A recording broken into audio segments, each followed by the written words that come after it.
Thank you very much for that generous and mercifully brief introduction. I appreciate that, Professor.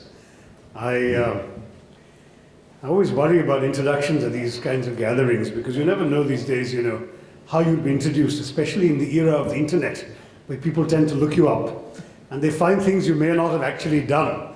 And then you find it features in the introduction. But the other thing is, at least you were brief, as I said. I mean, I had a friend in New York who, when he introduced speakers, would actually love to look them up, not only by what they may or may not have done, but by deeds and misdeeds up the family tree, acts of parents and grandparents and uncles. And one chap he was introducing, he discovered the fellow had an uncle who'd been electrocuted at Sing Sing prison on the electric chair, for kidnapping and armed robbery or something equally horrible. But having taken the trouble to look this up, he felt they had to use it. But you've seen how kind introductions are.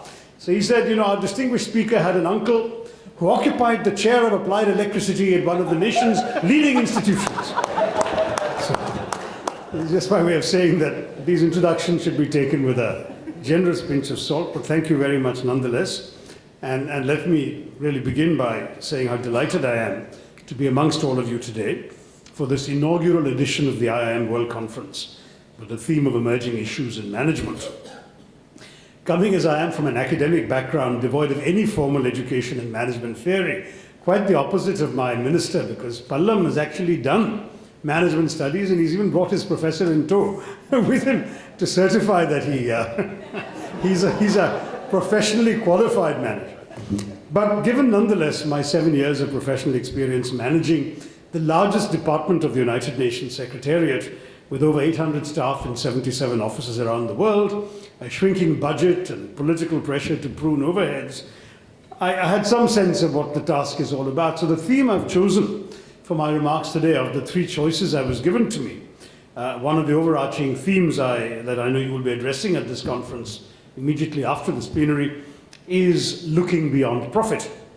I chose it because I think it represents a vital area where management theory meets the challenges of the real world and is forced to acknowledge both its internal limitations and external constraints. Given the experience of the developed world in the last half-decade or so, especially the recent backlash against the Anglo-American model of laissez-faire capitalism in the wake of the global recession, and given the difficult choices we in India have had to make during our own 6 decades of experience as an independent nation, and that we will need to make for the foreseeable future, I'm sure you'll all agree that it's a theme that is more relevant than ever, not just for teachers and students of management such as yourselves, but for all of us who care for India's present and future. Before embarking on that, though, let me compliment the directors and faculty members of the IIMs who were part of the team that conceived and organized this conference.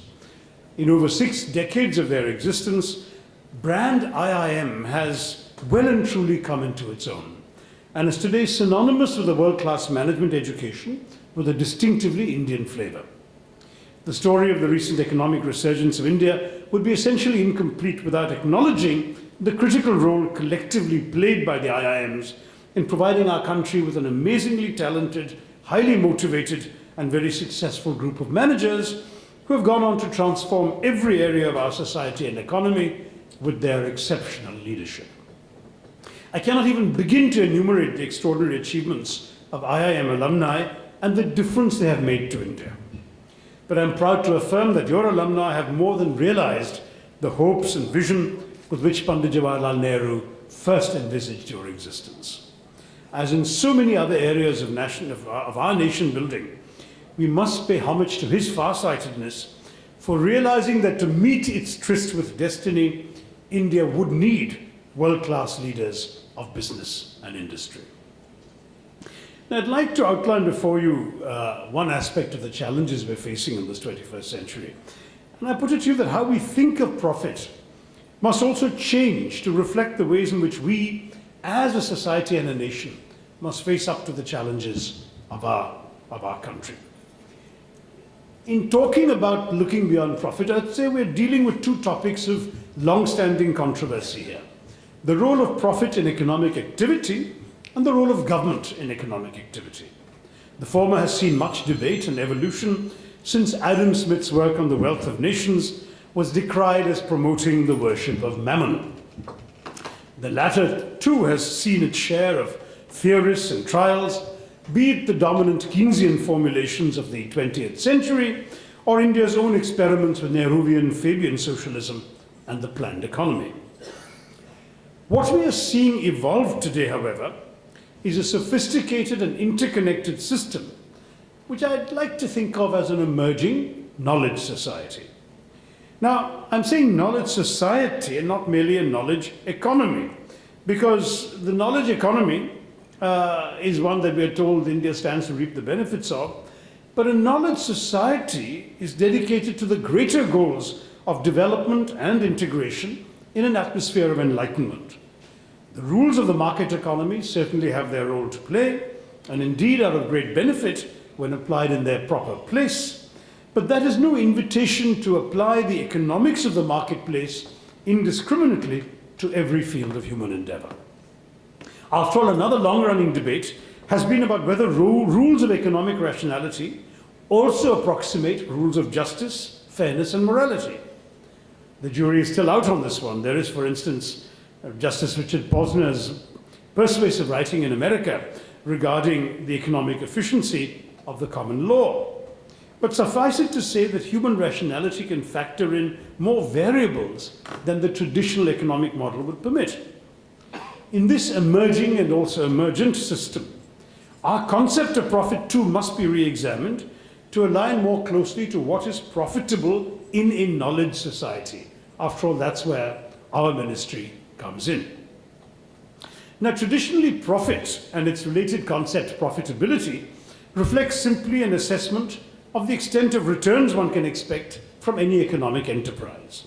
That is, how much can one expect to make over and above the amounts needed to cover the cost involved in that enterprise.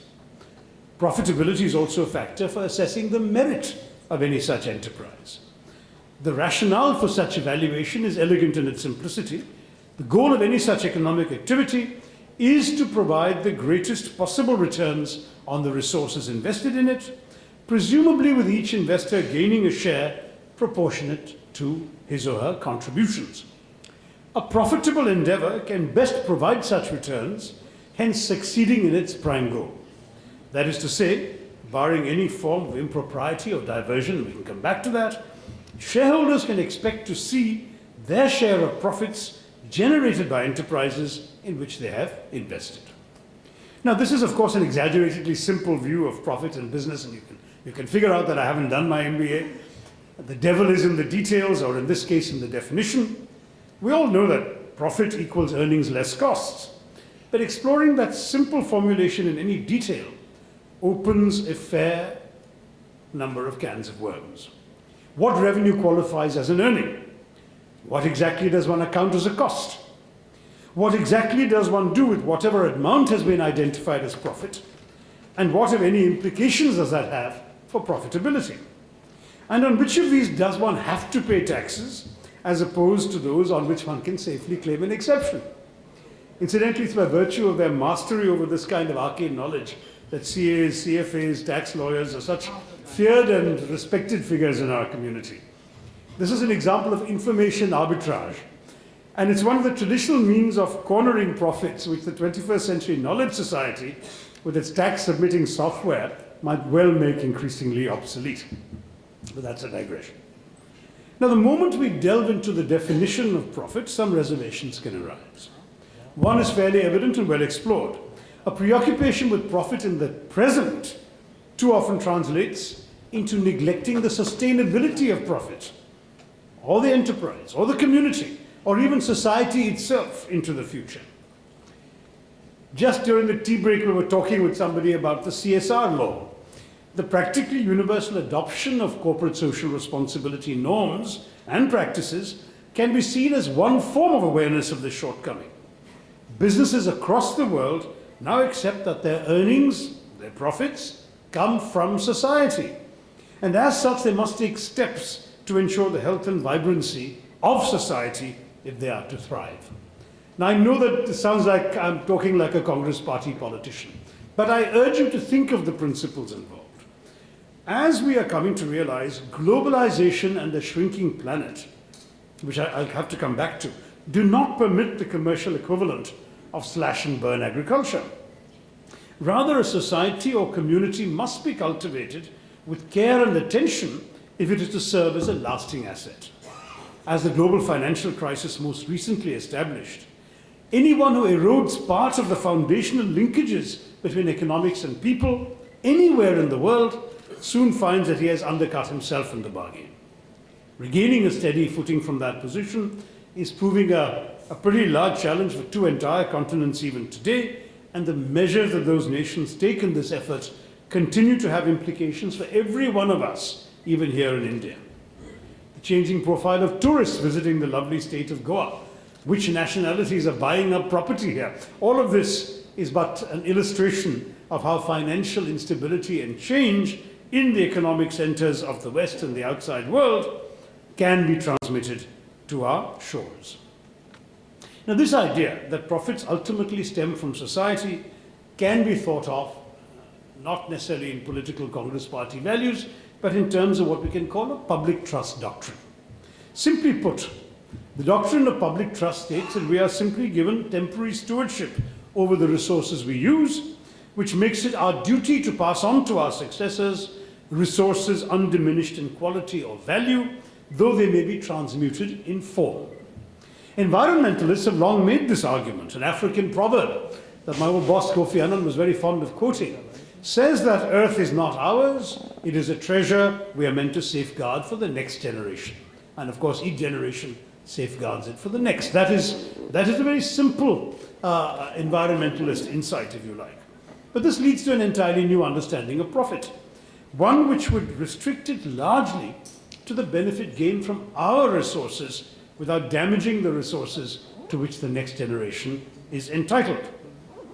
This is the exact opposite of the traditional view of using resources to generate profits, from which has usually come our concern with efficiency, that is, reducing the extent of those resources wasted in this conversion.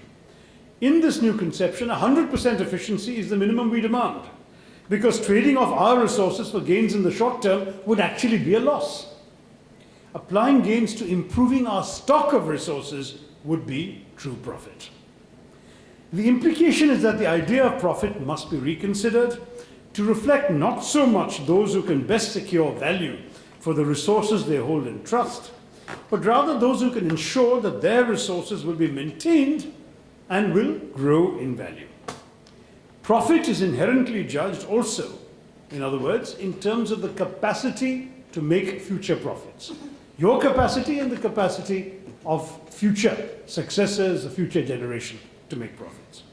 So I suggest to you that an understanding of profit suitable to the 21st century is this, that profit is a measure of capacity building, and profitability is the ability to improve on existing assets. Now, in thinking of profit as capacity building, we resolve many of the definitional conflicts to which I had earlier alluded. For instance, when we speak of improvements on existing assets, this must take into account the extent to which our activities are consuming or degrading them in the first place. Evidently, profitability must refer to net improvement. I say this is evident because if resources are held in trust by society at large, then the distinction between my resources and someone else's resources are rather artificial. If using my resources to generate a profit causes the degradation of everybody else's resources, then that is a loss, and a loss that must be taken into account before declaring a profit. Now, again, we have environmentalists to thank for drawing attention to this concern.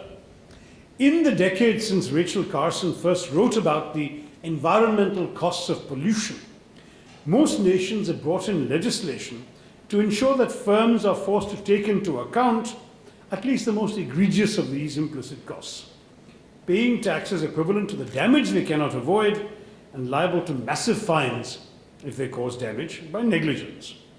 Whether it's Superfund legislation in the USA, methane taxes on livestock in New Zealand, international treaties to protect fish stocks under the law of the sea, or our own Supreme Court's 2009 judgment in the Vedanta Niyamgiri alumina mining case, we already have an understanding that costs are no less real merely because they are imposed on others. How else can one explain the outrage against clothing or sporting goods multinationals when their products were found to be the result of sweatshop labor, or the willingness of customers to pay a premium at a loss to them for fair trade goods? Now, I've taken 20 minutes already. I'm going to give you a pause to digest that and say something else. In making this argument, I have to acknowledge at the very start that there is obviously tremendous scope for misunderstanding. With the best will in the world, misunderstandings are possible. In fact, one of my favorite stories of misunderstanding, which is the digression I was about to embark upon, is a story of the days before our Green Revolution, when the Americans used to advise us on how to improve our agricultural yields. So the story goes that they sent a USAID expert to India, and he was welcomed by this very hospitable and gregarious Indian farmer, who very proudly sort of showed him his farm, which was not much larger than this conference room we're in, and said, "Welcome, all this is my land." And he said, "You see that national highway?" And the American looked, he saw a dirt road. But the Indian said, "My land goes all the way up to there." And he said, "You see that irrigation canal?" And the American looked, he saw a trickle of water. And the Indian said, "My land goes all the way up to there." And then he said to the American, "What about you?" Well, the American was apparently a farmer from Kansas, or one of these prairie Midwestern states where the wheat fields roll on for miles on end. So he said, "Well," he says, "in the morning I get into my tractor and I drive 2 hours south to the southern boundary of my land." He says, "Then in my tractor it's another 3 hours to the western boundary of my land. Then after that I break for a sandwich. Then I take another 2 hours to the northern boundary of my land in my tractor. I have to turn and go in my tractor another 2 hours to the eastern boundary of my land. And finally at sundown," he says, I get back in the tractor. It's an hour and a half to head back to my ranch house." He finds the Indian farmer nodding very sympathetically. I know, says the Indian. "I too used to have a tractor like that."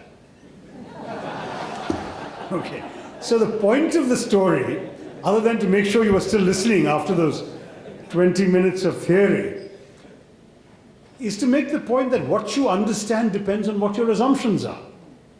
And we have to, this is where the politics of choice comes in. We have to be upfront about our assumptions. So my assumption is not purely about the rupee figure at the bottom line. My assumption when we speak about thinking beyond profit is to look at the overall social structure. The challenges and opportunities that corporations and industries pose for business leaders, nations, and governments are also posing for politicians. Despite the different habitats inhabited by our two apparently different species, I'd suggest that the temperament, intellectual ability, and the qualities of endurance and patience that are required in a successful business leader are entirely the qualities that no self-respecting politician desiring recognition and seeking public office can do without. That's why Pallam with his MBA is such an effective politician, you see. Owing to my own background, much of what I have to share with you about this will be applicable to both business and politics, therefore, in equal measure. Now, by now you will have heard endless times that a new age is upon us. And this is a banal and trivial truism, if there ever was one, for new ages are always dawning upon the generations that live in them. The old order is always changing and yielding to the new, and then the new becomes the old, sometimes smoothly, sometimes in extremely disruptive and disorienting ways. So what then makes this new age of our times different from the new ages of the past? I would argue that it's probably the speed with which it has come into being. In the last 25 years or so, beginning with the fall of communism in 1989, a paradigm shift has taken place in politics and business. But what characterizes the defining features of this shift, the changes that leaders must deal with today? What does this new age mean for you? I'd suggest it means several things from my perspective.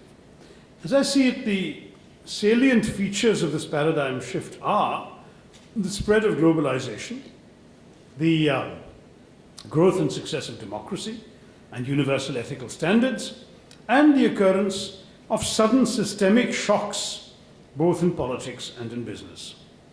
Related to these three prominent features are the no less significant changes caused by the spread of technology and environmental degradation. Now, of course, the first challenge for leaders in our new age is, of course, globalization. Now, more than ever, leaders must be able to grasp and balance the scales of our globalized world economy and society. Globalization is a fairly new term.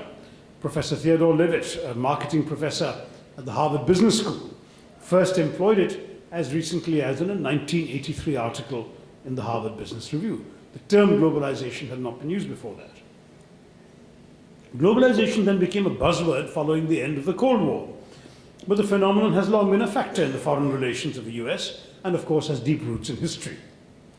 Globalization is a complex, controversial, and synergistic process in which improvements in technology, especially in communications and transportation, combined with the deregulation of markets and open borders to bring about vastly expanded flows of people, money, goods, services, and information. This process integrates people, businesses, non-governmental organizations, and nations into larger networks.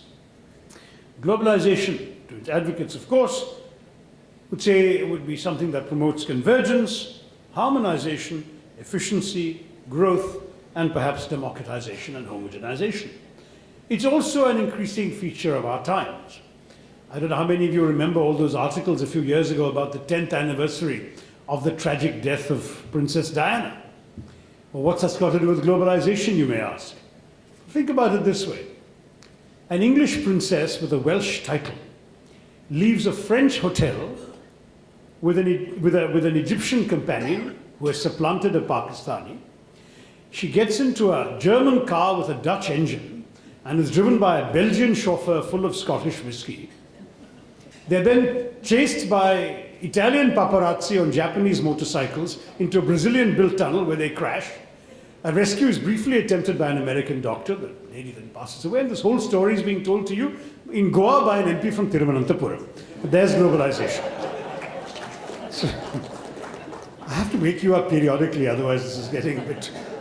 So the point is that globalization is all of this and is a widely recognized and implicitly accepted phenomenon. But of course, globalization has a dark side too. We speak of the convergence that globalization brings about, but it also brings about disruption. If we can speak about the kinds of things that have been pushing us together in the world, we can equally speak about the forces of disruption, of terror, that are pulling us apart. Talk of the clash of civilizations, all of that. Globalization also arguably produces economic and social dislocations and arouses public concerns about job security, the distribution of economic gains, the impact of volatility on families, communities, and nations. So as modern-day leaders, one must learn how to handle the thorns that come with the roses. Amartya Sen has thought about this in his words, and I'd like to quote him here. He says, "We cannot reverse the economic predicament of the poor across the world by withholding from them the great advantages of contemporary technology, the well-established efficiency of international trade and exchange, and the social as well as economic merits of living in an open society. Rather, the main issue is how to make good use of the remarkable benefits of economic intercourse and technological progress in a way that pays adequate attention to the interests of the deprived and the underdog.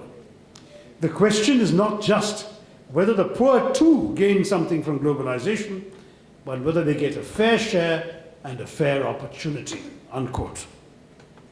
So when we're talking about looking beyond profit, let's take this vision into account as well. The assets of the 200 richest people in the world are more than the combined income of 41% of the world's people. So 200 people there, and 41% is about a little over 3 billion. That's the equation. This would be one indication that our ideas of profit and profitability have some disconnect from global ground reality. Now, the second element of leadership, business leadership, political leadership in the new age, is learning how to deal with the so-called black swans, especially the psychological bias that makes people individually and collectively blind to the uncertainty of world events and unaware of the massive role of rare events. Black swans have existed throughout history, and yet, of course, their shape has transformed. The Cretaceous Paleogene extinction event, almost 66 million years ago, wiped out the entire dinosaur population, right? The dinosaurs didn't see it coming. Boom, they were gone. Closer home, closer to our own times, one of the greatest financial crises of all times has threatened to throw the entire Eurozone into darkness.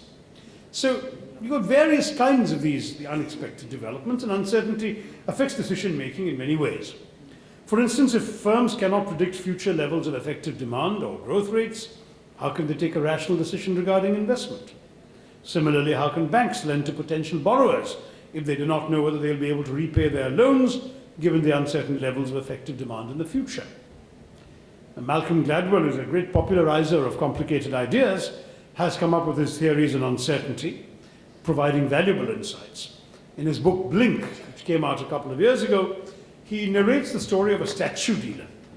A dealer brings a new statue to the Getty Museum, a Greek kouros. The museum was ecstatic, but first wanted to check the statue's authenticity. The lawyers went first and found no problem with the paperwork. Next, the museum checked the stone to see if it came from the right quarries and see if it had been out of the ground long enough. So far, so good. Getty then decided to buy it, paid a huge amount of money, $10 million for it, and then they invited an expert to see it. The expert takes one look at the statue and says, it's a fake, but he cannot explain why. Another expert is called in. He too gives the same immediate response, but is unable to say why. The museum takes the statue to Greece and unveils it to a huge audience of experts. They all have the same response. You know, the old line about if it looks like a duck, walks like a duck, walks like a duck, it must be a duck. Well, it looked like the right statue, seemed to have the right thing, everything was in place, but all the experts said this is a fake. They couldn't say why. So then, of course, the Getty starts investigating. And then soon enough, when they get back, the lawyers call to say there is in fact a problem with the paperwork. The geologist calls to say there is a problem with the stone age test.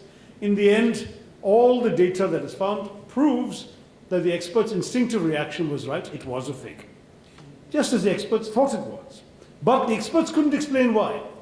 Now, ex post facto, they've been able to establish why the statue is indeed a fake. So what's happening is the experts here were doing a kind of complex pattern matching. That is, they're taking a pattern they had in their heads about real kouros statues and matching it to the actual example in front of them and saying something doesn't fit. In military circles, they talk about coup d'œil. This is the French expression that François Richer will well know. At a glance, the ability to see immediately what is needed. Just one glance. Now, this requires deep levels of intuition, which in turn comes from great amounts of experience and knowledge. Research, in fact, quoted by Gladwell, suggests that a person needs 10,000 hours of experience to build the kind of knack that we have described. Now, one of the effects of globalization in the knowledge society will be, on the one hand, to give any person access, easier access to those who possess such expertise, such knacks, and to reduce the opportunities for arbitrage based on unequal access to information. The opportunities for discretionary arbitrage will remain nonetheless, of course. Despite that advantage, though, not everyone can be an expert. And we must always know that even an expert can be wrong. In dealing with uncertainty, there will always be those who make the wrong bet. I put it to you, there's nothing wrong with this, unless, as with black swans, not like black swans, as with white swans, they persist in making the wrong bets all the time in a form of blindness. Failure is an important part of learning, and learning is at the core of adaptation and capacity building. To borrow the words of Rudyard Kipling, though I don't admire him very greatly, in his poem If, he had these lovely lines, if you can make one heap of all your willings and risk it in a turn of pitch and toss, and lose and start again at your beginnings, and never breathe a word about your loss, then you could still profit from your failure. There is a case to be made here once again for our traditional understandings of profit and loss to be re-examined. The third and last element relevant to this new age is, of course, one that many of you, I'm sure, have at the back of your minds, and that is often characterized by grey, neither black nor white, and that's ethics in business. The key difficulty surrounding business ethics is that ethics, by definition, goes beyond the merely legal. But how far beyond? No institutionalized rules exist defining an upper limit. Public opinion is not a very good guide. It's subject to change. Ask Ramalinga Raju. Then as leaders, how do we judge what is right and what is wrong? A great philosopher who sought to establish ethical rules on the finest possible foundation was Immanuel Kant. His deontological ethics principle puts forward a very simple question. What if everyone did that? So you take any activity that you're tempted to excuse, and you ask yourself the question, what if everyone did that? If society would collapse, the economy would collapse, business would collapse, then that one person doing it is also wrong. I mean, that's a very simple Kantian insight, but obviously an extremely good one. I may not apply to IPL match fixing, because if everyone was betting against everyone else, maybe it'll all cancel each other out, I don't know. But nonetheless, this is the Kantian argument. I believe that this simple logic, except in some cases, works as an eloquent compass in times of moral dilemmas. Now, Ajit Balakrishnan began this morning by talking about corruption. Undoubtedly, much of this stems from politics and politicians. Because we have created over the last 65 years a system in which politicians, and for that matter bureaucrats, but certainly both, headed by politicians who also have the incentive of needing to fight elections, the politicians can profit from the power to permit. So when a business has to factor in what needs to be paid to obtain a license to perform an economic activity, and this is to be paid under the table. There may be a formal license fee, but there may be an informal fee, which has to be paid to start an economic activity, or sometimes merely to expedite its processing. And especially if these are costs that cannot even be legally accounted for, it distorts not only the ideas of profit and loss, obviously, but even of the viability of a business. So Indian politics has seen its fair share of scams and scandals in the recent past, and as a result, many would argue it's lost not only domestic but foreign investor confidence.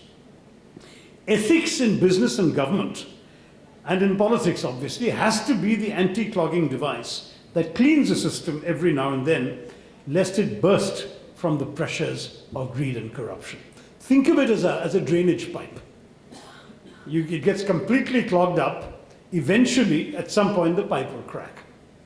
If you want to prevent it cracking, you have to put in something that breaks through the clogging, whether it's a chemical solution, whether it's a physical pushing through with a plumbing device, but you need to unclog the drain. Ethics has to play that role in our society. And in a world mired with shaky souls and broken promises, we must each find the will to stick to the right path as leaders not only of a knowledge-driven but also a value-driven society.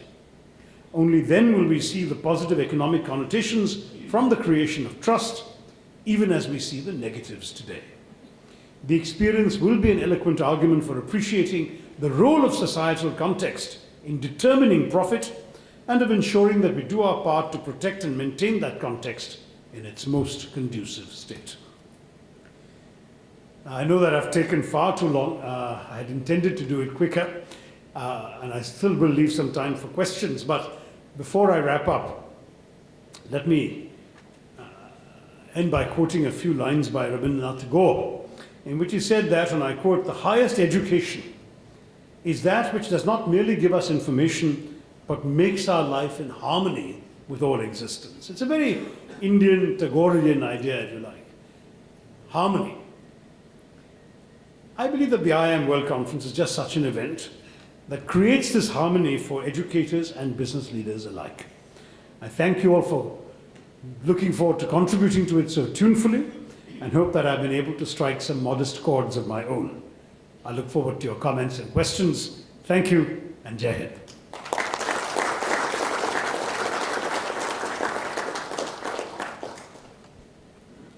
So who wants to bell the cat? Yes. Is there a handheld mic? Yes. Please tell me who you are so I know who I'm addressing. Dr. Tharoor, as always, a brilliant talk. My name is Sandhya Shekhar, and I'm present. Little closer to your mouth. Yeah. My name is Sandhya Shekhar, and presently in a sabbatical, and until recently I was the CEO of the IIT Madras Research Park. CEO of? The IIT Madras Research Park. Oh, I see. Right, great. And I think you made an extremely powerful proposition when you said that profits have to be looked at not in terms of a single entity, but also in terms of the erosion, the possible erosion to the entities around it. And if you take an environmental connotation to the whole thing, perhaps you're talking about not just erosion of profits, but erosion of values as well. Now, for this utopian view, if I may say so, to kind of translate to reality, I think it probably takes a combination of policy enablers and an enormous amount of awareness at the consumer level for the people who are actually driving purchase patterns. I was wondering whether it is worth our whiles to put our combined energies into developing, let us say, economic models for computing carbon footprint indices for all consumer products across the board, and policy enablers coming in place which make it mandatory not only to print MRPs, but also the carbon footprint index. So those of us who have some kind of care and concern about the next generations would be willing to pay that incremental amount more if the index on a 5-point scale is above 5. So, I mean, little measures like that which can actually translate what a lot of us talk about in forums into reality that would take a more holistic view of value creation and profits.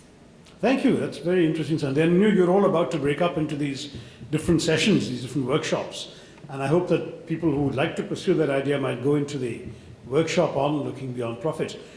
My own view is that some of this is already happening. For example, our legislation promoting corporate social responsibility as a mandatory activity. Initially, I was opposed to that because I always thought that, and at the UN, by the way, I was one of the, for what it's worth, the intellectual fathers of the UN's so-called Global Compact, where we pushed international businesses into upholding certain ethical standards, particularly in the areas of labor, environment, and so on, human rights.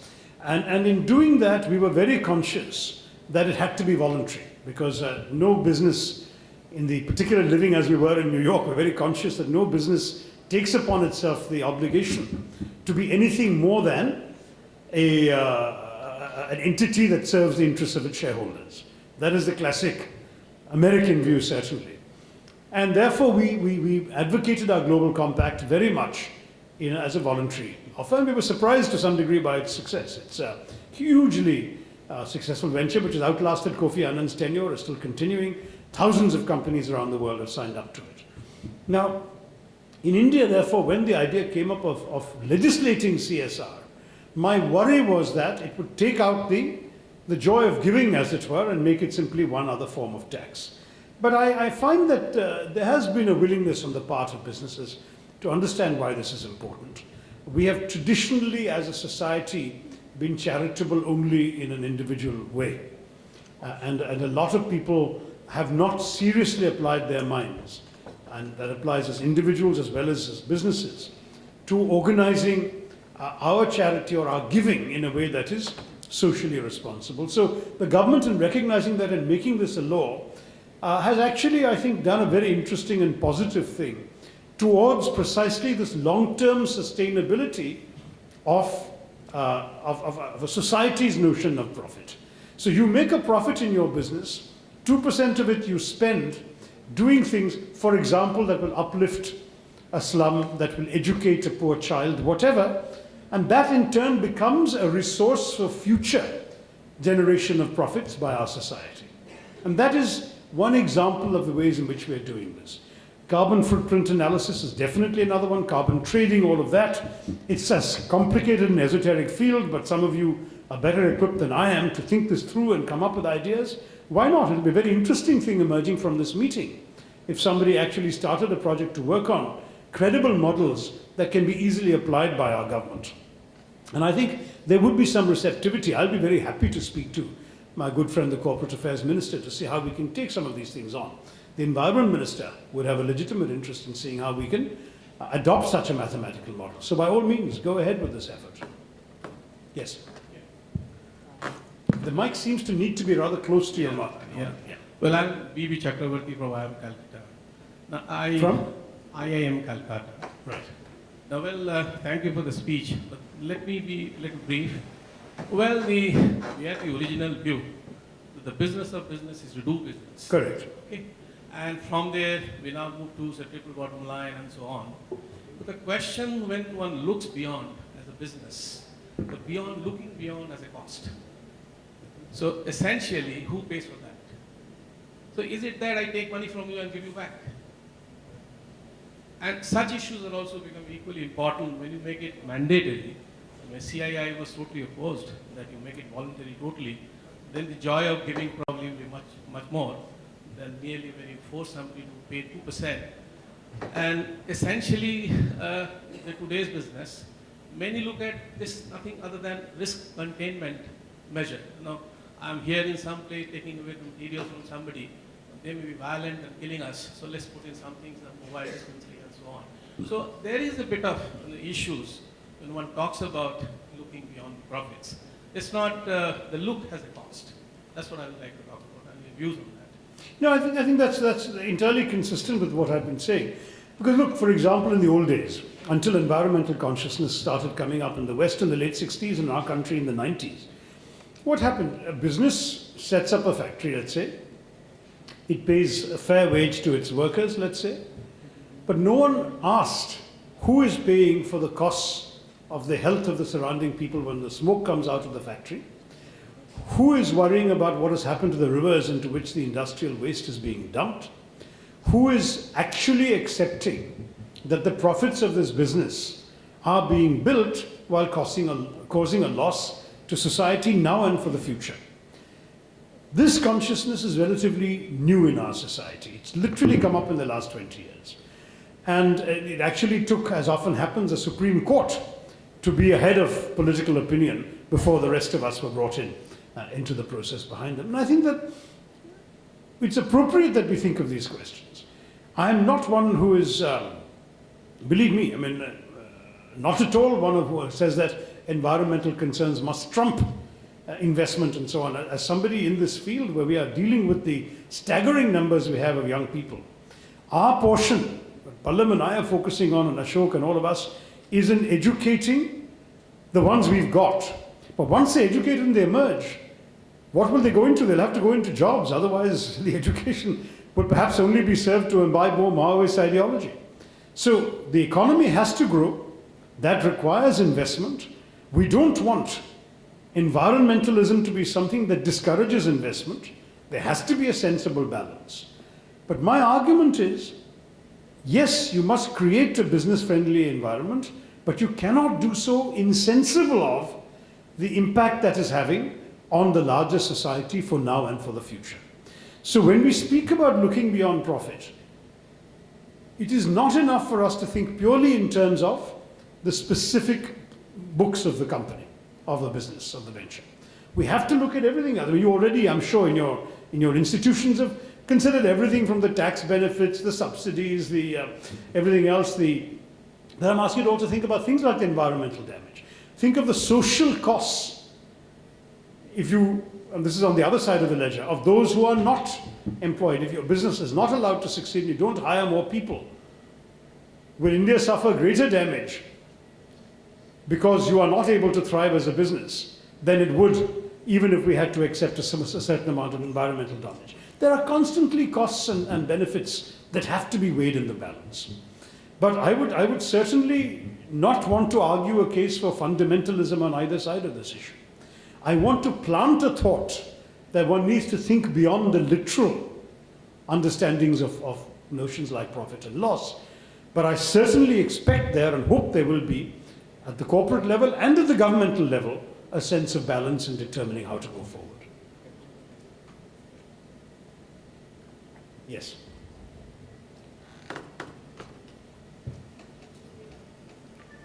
Well, if this gentleman has a mic already, you can take the next question, sir. Go ahead. Sir, I'm Rajagopal, Professor of Adiman College of Engineering, Hosur. Past 150 years of industrialization, the West and North America, they have built their infrastructure and wealth creation has been done. Now that BRICS, we are trying to increase our GDP, become trillion economies. When I speak about preserving resources for the future and then talk about sustainable development, environmental preservation, am I putting too much of inhibitors in our endeavor to GDP growth? Sorry, I didn't get that question. When we speak about all of this, what is your last point? Yes, sir. When we talk about sustainable development, preservation of resources for the future, are we putting excess inhibitors in our development, in our economic growth, increasing GDP? No, I would hope not. And I'm glad you asked the question. It follows from the answer I gave the previous gentleman, which is very simply that should not be the case. What we are trying to accomplish ideally is a situation in which what we do must be a net positive for the future. So you don't pollute your rivers, you don't pollute your air, because that will cause long-term damage. But nor do you fall on the side of not creating the business, because by not creating employment, you might actually be creating more frustrations in society and more damage. You need to find a balance. That would be the thrust of my argument in this regard. That essentially, let us say, for example, you build infrastructure, you build a 6-lane highway, right? Is that a net loss because you're chopping down trees to do it? Or is it a net gain because you're promoting effective economic activity for generations to come? To my mind, it may be much more the latter than the former, provided you do that calculation, you think about this also. You see what I'm saying? I mean, and you know, one of the things, for example, we have in our environmental policy is the whole notion of compensatory afforestation. If it is good for you to cut those trees and build a highway, fine, but please plant trees somewhere else. That kind of idea. And that argument is being more and more embraced in our thinking. Do you have a follow-up on that? Yes, Yeah, yes, what sir. is Thank you, sir. So, Yeah. Yes, sir. Thinking about beyond profits, thinking about beyond profits, one view is that thinking about distribution of profits, and that's where I just want to recall the forgotten principles of the Mahatma which laid down here, that is principles of trusteeship. And that is perhaps he said that his country is to be a Gram Raj. So how far the principles of trusteeship, enacting CSR, is it a step towards that? That is one. And secondly, it is as far as government is concerned, it's not only NGOs or corporates they have to think about profits, but as far as government is concerned, it is a famous dictum that the business of the government is governance, not business. So how you can reconcile these two, referring to earlier remarks by Honorable Minister that government is looking forward for collaboration with private sector and NGO to take this mission ahead. Correct. I mean, Mahatma Gandhi's idea of trusteeship is in fact a very good one. I use the word public trust. The reason I didn't cite Gandhiji in great detail is because there is something not totally realistic yet about the notion of the Gram Raj, because what he spoke about was completely self-contained and self-reliant communities, which frankly is the opposite of the way in which the world has evolved since his death. We are a much more interdependent globe rather than one in which every village is growing everything it needs to eat, is buying everything it needs to manufacture, making its own clothing with this charkha and so on. That concept, which in some ways may be seen as an idealized concept, in any case has been, if it was already improbable in those days, as Nehruji thought it is even more improbable today in the era of globalization and interdependence, greater communication and so on. So, but the very implicit notion of trusteeship is fine. That's not, you mentioned both trusteeship and Gram Raj, so let's put the village, the autonomous, self-reliant village communities idea aside. That doesn't, I think, hold any realistic prospect of attainment in our lifetimes. Let us focus instead on the notion of trusteeship. And there I think that we are doing something. Well, whether you want to see the CSR law as part of that or not, it is to some degree a contribution to that, certainly. The idea that what we are doing does involve a public trust is one that needs to seep into our public consciousness. I think the old Calvin Coolidge line that the business of business is business is to a great extent diluted in America too. Even if there is no law obliging CSR, American companies are very active in CSR. Every company, every major company has a foundation, whether it's Coca-Cola, whether it's IBM, whatever. They all have foundations, they're all doing charitable work, they're doing it voluntarily. And in our country, we're doing it now by law. That is the area of controversy, if you like, but the objective is the same. It is to show that the business is conscious, that it thrives in a social context, and it has an obligation to give something back to society. And my point is simply adding to that the idea that it must give something back to society in terms of long-term sustainability. That what we build, what we give, should actually create an environment that in the long term will grow our resources. That the resources we consume today to make our profits will actually help create more resources for more people in our society in the years to come. Business of the government. Regarding business of the government. Yeah, the business of the government is not business, I agree. In fact, I'm not a huge fan of our PSUs. I mean, those of you who read my books will know that I think the public sector should be rather small and should be confined to those areas where the commodities involved require public ownership and management. That's a purely personal view. It is not my government's view or the party's view, don't misunderstand. But the fact is that I agree, by and large, the government should not be in business.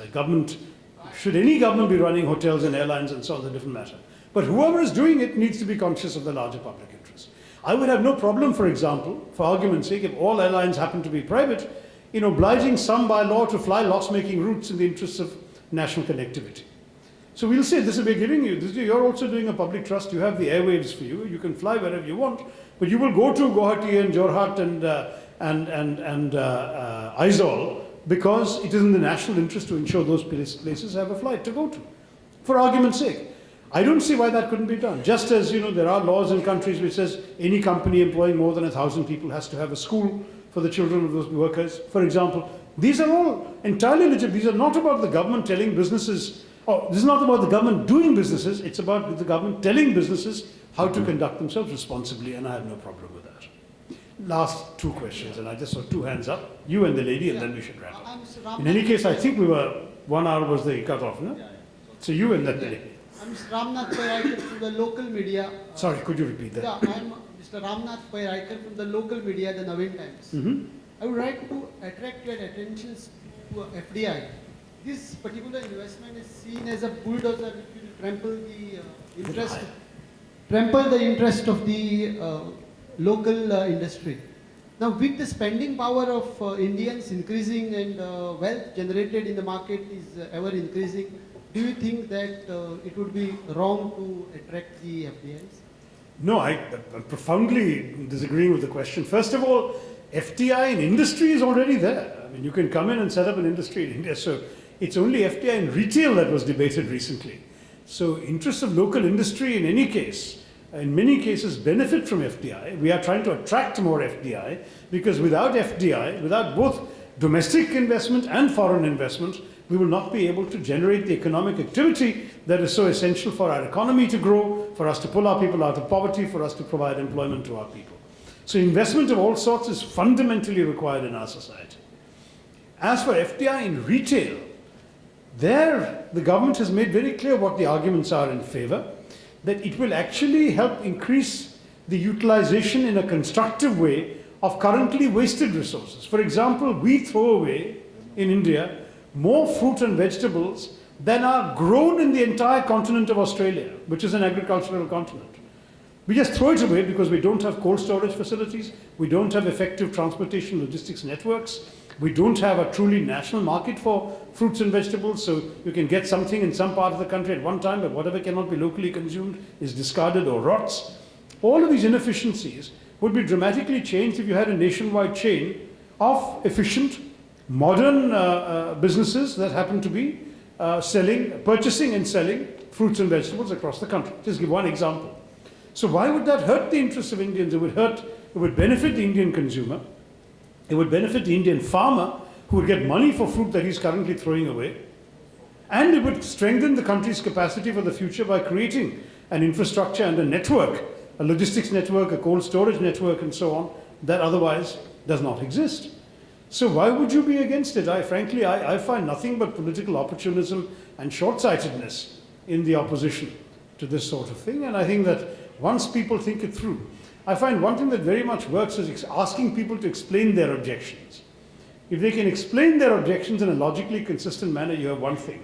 If they explain it in a way that is full of holes, which is frankly what happened in this last debate, then you realize that their motives are not based on logical arguments, they're based on politics. And that sadly bedevils our country to a great extent already. Yes, ma'am, the lady will have the last word. Thank you so much. Good morning, everybody. Good morning, sir. I introduced myself yesterday. I'm Bhavna, and I'm a part of a venture started by my father about 30 years back into education. The name of our group is Krupanidhi Group. Sir, I would like to make an admission over here. You're one of the most stunning and amazing man I've ever come across in my life. I like questions like this. Thank you. And I'm delighted to make that confession. Coming back to the question, sir, I don't know if you did mention about making bribery as legal. Did you in this? No, I said the opposite. Thank you. I said it's terrible because it actually adds hidden costs that cannot even be legally accounted for. Right. Sorry, go on. Finish your question and I'll give you the answer. Because my concern is always profits are not the ones that are concentrated at one place.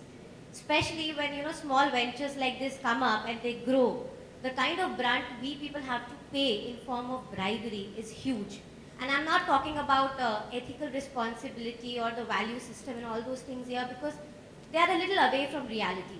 But when you come to the ground realities, the amount of bribes that we have to pay is immense. So is there any solution that you would suggest on this? No, that's exactly my point, is that when we're talking about profit and loss, we have to accept the point, Mr. Balakrishnan made it in the opening session also, that corruption has become a factor, has become a consideration, sadly. I mean, I've just come, I shouldn't go into details in a public forum, but I'm hearing horrific anecdotes in a particular place about how certain routine licenses are held up for months, sometimes years, unless something is paid to a political leader, failing which the license will not come, and interest payments will be made by the company on the loans they've taken, businesses will not be allowed to function, and the extent to which this is turning out to be a business disincentive in a place that traditionally had been known to be friendly to business. Now, when I hear such stories, I get quite alarmed because obviously my vision of India's future is very much one where we would take advantage of our demographic dividend, of the fact that we have so many young people, far more than any other country in the world, and the other countries are aging and ours are going to be young for the next 30 or 40 years. Our average age is right now in the 20s, but by 2020 it'll still be 29, when Europe, America, Japan, China will all be above 40. So we're looking at an opportunity to be the workforce, the workhorse of the world as well as of India, provided, of course, we create an environment in which people will want to come and invest. Well, that we have proper infrastructure, that our power situation doesn't discourage people from setting up factories, that our corruption doesn't drive away investors. So my logic is very clear. It seems to me that we need to do everything possible to employ our young people and give them hopes for a better future. And to do that, we have to improve infrastructure, we have to eliminate or reduce dramatically corruption, and we have to create a more hospitable climate for investment while paying heed to the longer term notion that I mentioned here of what is preserved and sustainable for future generations. All of this has to be a coherent package. In my speech, I only talked about one aspect of it because that was my topic. But if you ask me for a much larger view of the future of India, yes, I think bribery has no place in it. And what we have to do is to expose it, whether it's through an institution like the CAG, Oh my God, whether sir. it's the media. Very risky. Seriously. It is risky. It is risky, but it will be. It is risky. Mr. Eid was mentioning about his wife. She's running an educational institute, and she says, I get calls from so many politicians, and she takes the brunt, saying that, okay, fine, even if they want to close my institute, I'm ready for it. But most of the entrepreneurs are not ready for it. I am not ready for it. I don't want my institute to get closed. As a result of which, I have no other choice but to pay bribes. If I expose them, I will have to. So, for example, what we need then as a fail-safe mechanism, as a check and balance, is an impartial institutional process for judging whether an arbitrary decision by a politician whom you refuse to bribe to close you down, whether that decision is a fair and sustainable one. That's why we need a judiciary. That's why even we've talked about creating an administrative tribunal for educational institutions. So if you're setting up an education institution, somebody says, you've done everything correctly, but unless you bribe me, I'm going to close you down. You must have a process by which an impartial institution that is not amongst those who are seeking a bribe from you will be able to judge. So institutional structures can be set up to ensure that incorruptibility is promoted. And frankly, look what's happened in the last couple of years with the CAG. That's an institutional body that has raised a number of issues by simply doing its job. then the media also by doing its job. Everyone is pursuing their own dharma. CAG is doing his auditing work. Media is saying, how do we get big headlines and sell more newspapers or get more TRPs? So they're doing their work. Opposition is saying, how can we take advantage of this to embarrass the ruling government? They're doing their work. And then the government is saying, how do we respond so we can deal with this problem and we are not criticized for it? So everybody is responding within the system, and as a result, certain cases of wrongdoing are being exposed and discredited and finally dealt with. That's the way in which a system must work. You can't do it if you only think of yourself as a business and what's in your interest. You can't do it, you're right. You're vulnerable immediately to being shut down. You've invested too much in your land and buildings and faculty, and you don't want to be shut down, so you pay the bribe. But if you have an institutional structure where you refuse to pay the bribe, but the structure actually works in your favor, that the impartial institutional court or arbitration center, whatever it is, looks into the merits of it, that meanwhile you get a stay, so you're not closed down while you're fighting your case, that the media reveals that the reason you have this problem, even though you've done everything correctly, is because somebody has asked for a bribe. Eventually that person will not be able to get that bribe, and the next person will not ask for it.